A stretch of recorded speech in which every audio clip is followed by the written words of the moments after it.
Invité Jean-Jacques Kourlianski, vous êtes directeur de l'Observatoire de l'Amérique latine de la Fondation Jean Jaurès, également chercheur associé à l'IRIS. Alors on l'a dit aujourd'hui, ça n'est pas qu'une présidentielle, ce sont des élections générales, mais forcément c'est elle qui focalise toute l'attention. 11 candidats en lice, dont 4 femmes, 2 candidats seulement émergent, c'est, on l'a dit, Bolsonaro et Lula.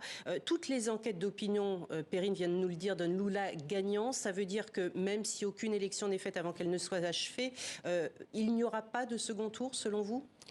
Alors, les sondages sont des sondages. Il faut attendre le résultat des élections, d'autant plus qu'il y a un certain nombre d'incertitudes.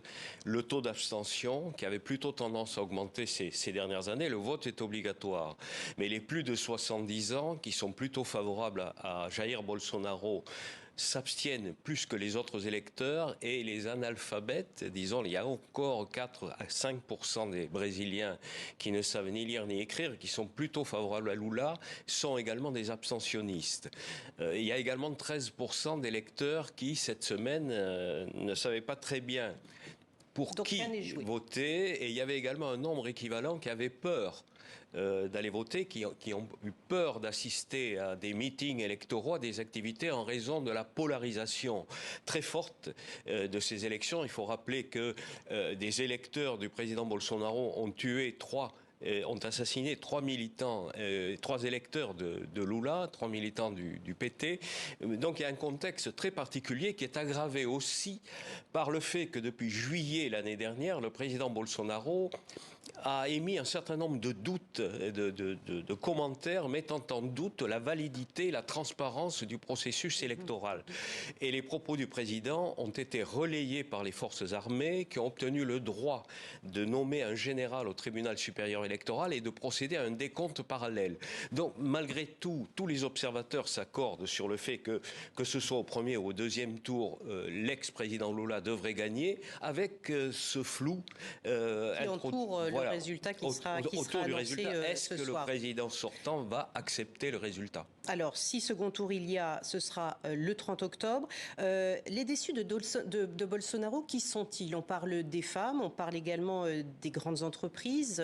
Il a échoué sur tous ces points-là par sa misogynie, par les femmes, c'est également des mères, avec les armes qui circulent et les fils qui sont morts. Enfin, c'est quoi? Qui sont les déçus? Le président sortant, donc Jair Bolsonaro, a déçu une partie de ceux qui l'avaient soutenu, sans adhésion idéologique particulière, donc les milieux d'affaires, les agroexportateurs. Donc il les a surpris en perpétuant son discours dans le réel. Un exemple, le Brésil a comme principal partenaire économique et commercial la Chine. Le président Bolsonaro, dans sa campagne de 2017-2018, a tenu des discours anticommunistes que ses soutiens économiques prenaient pour des propos de campagne. Sauf que ensuite, une fois au pouvoir, notamment à travers l'un de ses fils, il a attaqué la Chine. Donc ça a provoqué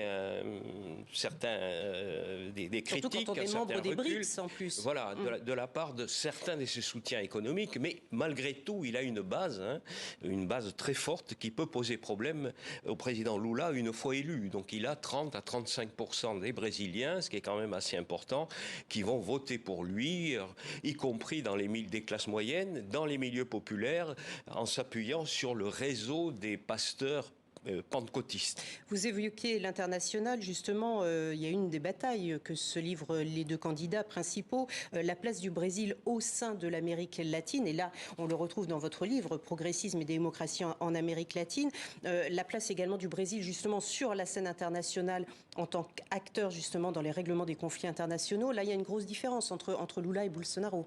Oui, alors bon, la place du Brésil aujourd'hui sur la scène latino-américaine, américaine et internationale a été marquée par un rétropédalage impressionnant. Dans le Brésil, en 2010, c'était la 6e ou la 7e puissance économique mondiale. Aujourd'hui, il a rétrogradé à la 13e place. On dit que le Brésil a reculé de 30 à 20 ans, de 20 à 30 ans. Oui, d'un point de vue évidemment social, la famine a fait sa réapparition. Donc 15% des Brésiliens, selon un certain nombre d'organismes et d'ONG, souffriraient tirés de famine et 15% de malnutrition.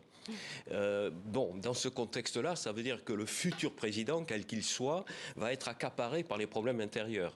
Donc, essayer de combler le mal-être social de beaucoup de Brésiliens, essayer de relancer la croissance, qui est très faible, de reformaliser le travail. Il y a beaucoup de travail informel actuellement au Brésil, donc ça fait beaucoup. Dans un contexte où le Brésil a perdu sa place de pays leader en Amérique latine, il a même quitté l'organisme qui coordonne les pays latino-américains, la CELAC, la Communauté des États latino-américains et de la Caraïbe. Bien qu'il soit toujours le pays le plus important de l'Amérique latine, 40% de la superficie, 40% de la population, le PIB le plus important, le premier devant le Mexique, et il va y avoir un rattrapage qui va occuper le futur président, donc probablement le président Lula da Silva, qui permet de dire que le Brésil ne va pas se trouver dans la même position que lors du premier mandat du président Lula en 2003. Merci beaucoup Jean-Jacques Kourlianski pour votre analyse. On pourrait en parler plus longuement, malheureusement. On est pris par le temps, mais ça montre en tout cas l'importance de ce scrutin aujourd'hui pour le Brésil et pour le monde entier. Merci beaucoup. Progressisme et démocratie en Amérique latine aux éditions Jean Jaurès. Merci d'avoir été avec nous.